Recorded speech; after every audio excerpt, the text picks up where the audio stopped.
And I'm also going to talk about aMSa. I feel like aMSa, the aMSa interview and Shinsuke is the big story nobody's talking about. Because we got to ask them, and aMSa said something very important in the interview. He said something that I think nobody expected, which was that Nintendo hasn't said shit to him about Slippi. It's not, he doesn't play Slippi because of his own. He said, and he was very upfront about it. He was not very, it was not beating around the bush. He was not dodging any questions. He was like, Nintendo has never said anything about Slippi. It's not about, I'm not doing it because Nintendo told me not to play Slippi. It's because of other circumstances, which he got into and he was very open about. So we're going to talk about those. Can we free aMSa? Yes. What we all need to do is we need to go to, well, aMSa, Yoshi, YouTube. We need to go to aMSa's gaming channel. All of us need to do this right now, especially you guys on YouTube, and click subscribe right here. aMSa's gaming channel. Why are we doing this? Because you'll find out in a second. All right, aMSa Shinsuke. So the other big thing that happened this weekend, and I think this is also on the Glid Gaming channel. So we had a pretty good interview after the show match. First of all, the show match was very hype.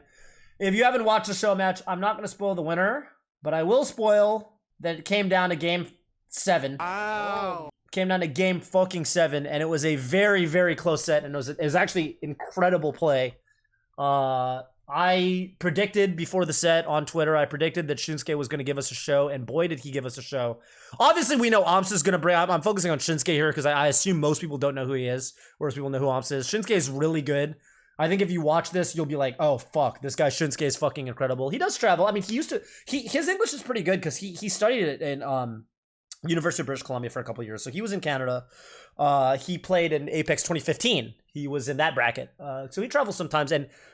both aMSa and Shinsuke want to travel to the USA more often once COVID is over. So that's really cool. And I think so a couple of takeaways from the interview that we had after the set. One was that aMSa said, and that kind of ties into this whole conversation about being a competitor versus a streamer. aMSa said that he wants to be a competitor, that he wants that to be his main job, and he's always wanted streaming to be his kind of side hustle, his secondary thing. He wants competing to be his number one. He's always wanted that to be the case. With COVID, he has to focus more on the streaming aspect, and he's having a tough time because it's hard to stream Melee in Japan. His Twitch is tough because of the time zones. Like when he streams Twitch to English-speaking audiences, the time zones make it really rough. So he's been streaming more in Japanese lately. And this is where I'm going to go ahead and once again plug his YouTube. Please subscribe to his YouTube. Enable him to do what he loves. He's having a hard time also streaming Ultimate, as it turns out, because when he streams Ultimate... people are like, oh, this guy he's a Nintendo Ultimate dev. If he says anything about this character, that character, it's like, it's treated like the word of God. And so people giving a hard time. TLDR, what it sounds like is the Japanese casual Smasher community is ass. I'm just going to say it. It sounds like it is a nightmare trying to stream to a casual Japanese Smash audience. It sounds way worse than the American Smash audience. He came out and said it. I do not stream Slippi, and it's not because of Nintendo. Nintendo never told me I couldn't stream Slippi or anything like that. We've never had that conversation. It's because of the Japanese culture. They're sticklers about no mods, things like that. I will get criticism from the Japanese community. And I asked him in Japanese at one point in the interview, I said, do you feel that pressure as a top player? Because the thing about aMSa is he's treated by a lot of people as like one of the first Japanese pro gamers.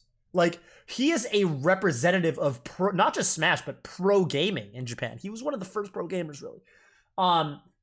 It's like him and Daigo and those guys, right, from the FGC. So, like, with aMSa, like, he has this incredible pressure on him to be a exemplary pro gamer kind of dude, especially in Smash. And so, like, if he's playing Slippi, people will roast him and say, you're not being very professional.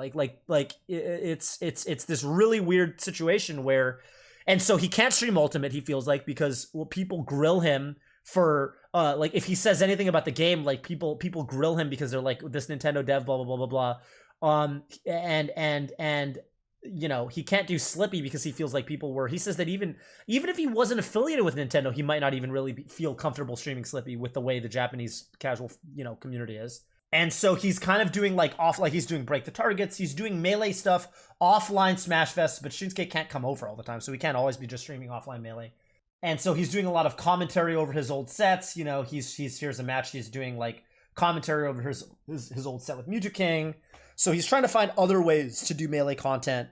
But yeah, aMSa, it seems like he's got a tough situation. It's hard. I mean, he wants to be. I think the coolest thing he said is, I want to be competitor. As soon as I can travel again, I'm gonna be back to being just compete. Like, that's the thing he wants to do. He wants to be a streamer second, competitor first, and that's great. And Shinsuke also wants to travel with him, which is cool. I think Shinsuke, he's sponsored by Top Notch now, which is kind of ironic. Ironic seeing a Red Yoshi versus Foxette, but the Fox is the one sponsored by Top Notch. You know. AK sponsored by Nez. But yeah, it's tough because he can't do what he loves, and he's trying to find a way to make the content creation thing work, but it is hard. I think anyone who's not, if you haven't experienced it yourself, I mean, Mike Hayes knows exactly what I'm talking about. You know, keeping a stream fresh and things like that is not easy. And for a guy like aMSa, you know, he didn't sign up for this shit, basically. And, but yeah, I do think it's super interesting that he basically, in no uncertain terms, said it's not because of Nintendo. He was very open. I highly encourage everybody to check this interview out. Yeah, aMSa feels like he is struggling somewhat right now to you know, walking the content creator life. And it's a shame because, like, so much of it feels like shitty circumstances that just shouldn't be in place. Like, he's so, like, being the exemplary pro gamer, I don't know if I'm pronouncing that word correctly. Anyway, being the exemplary pro gamer in Smash in Japan, like, you'd think it should be only positives, but it seems like it's coming with a lot of weights that he feels like he can't shake off, and I definitely want him to get through that. So please drop him a subscription. He does Melee content. I'm gonna hit him up, and, you know, hopefully we can bounce some ideas off each other. I would love to even do bilingual streams with him and stuff like that at some point. It would be kind of hype if we could do some streams together. We got to get some collabs in or something like that. But I mean, yeah, it's tough. It's got to be tough, you know? Yeah, Twitch isn't so huge in Japan. Daigo's stream does well. There are Japanese Twitch streamers who do well, but YouTube is just bigger. And I mean, you can tell, right? Like, fucking VTubers, Hachama streaming right now. But yeah, like, the whole VTuber community is all on YouTube. You know, it's pretty obvious that in Japan, it's like, it's YouTube for streaming and a little bit of, what is it? What are those other platforms? There's, well, there's Nico Video, first of all, but there's also, Mildom's one of them, right? Mildom? There's a couple streaming platforms. Yeah, Mildom is one of the big Japanese streaming platforms. This is one of them. There's Nico Video, which is more for VODs. So I know some other FGC people stream on Mildom.